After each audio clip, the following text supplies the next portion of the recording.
জয় শ্রী রাধেশ্যাম, জয় নিতাই। আজ ফাল্গুন শুক্লা একাদশী ব্রত, তাই আমরা একাদশীর ব্রত কথা আজকে শ্রবণ করব। আসুন, যেভাবে শ্রী শ্রী একাদশী মাহাত্ম্য গ্রন্থটিতে একাদশীর মহিমা কথা বর্ণনা করা আছে সেভাবে আজ আমরা শ্রবণ করি প্রতিবারের মতো।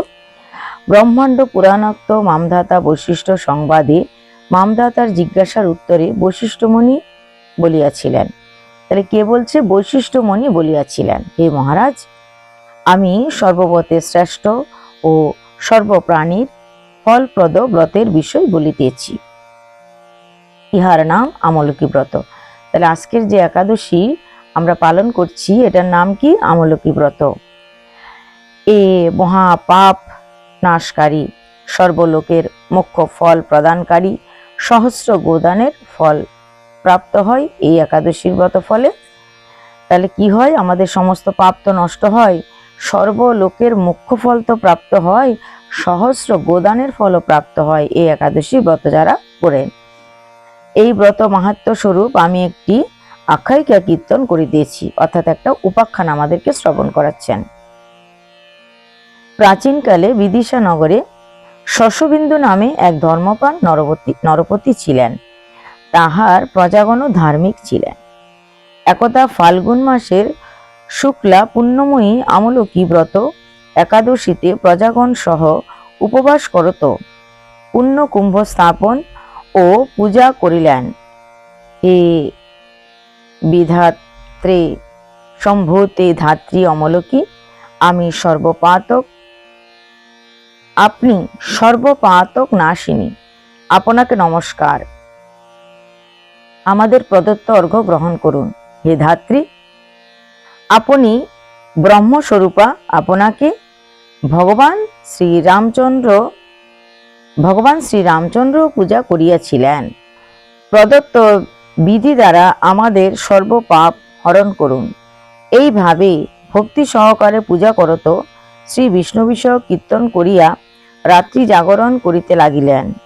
এমন সময় ক্ষুধান্বিত, শ্রান্ত, ক্লান্ত এক পাপাচারী বেদ সেখানে উপস্থিত হইল। অনাহারে তাহাদের সঙ্গে রাত্রি জাগরণ করিয়া পূজা দর্শন ও কীর্তন শ্রবণ করিল।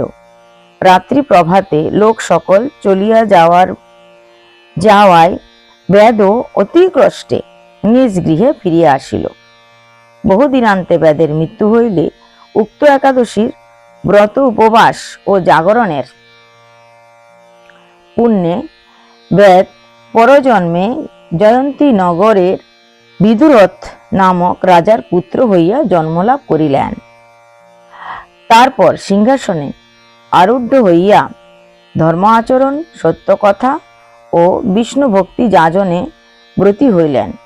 তদন্তরে একদা মৃগয়ান্তে বনমধ্যে দৈববশত পথভ্রষ্ট হইয়া নিবিড় বনে শ্রান্ত ও বুভুক্ষিত অবস্থায় বাহুমূল উপাদান করত বৃক্ষ নিচে ঘুমাইয়া পড়িলেন। এমন সময় অত্র নিবাসী ম্লেচ্ছগণ মহারাজাকে ঘুমন্ত দর্শন করত পূর্ব বৈরিতা বশত হত্যা করিবার মানসে নানাবিধ অস্ত্র নিক্ষেপ করিতে লাগিল। এমন সময় অত্র নিবাসী ম্লেচ্ছগণ মহারাজকে ঘুমন্ত দর্শন করত পূর্ব বৈরিতা বশত হত্যা করিবার মানসে নানাবিধ অস্ত্র নিক্ষেপ করিতে লাগিলেন। কিন্তু ঘুমন্ত রাজার শরীরে একটি অস্ত্র আঘাত করিল না।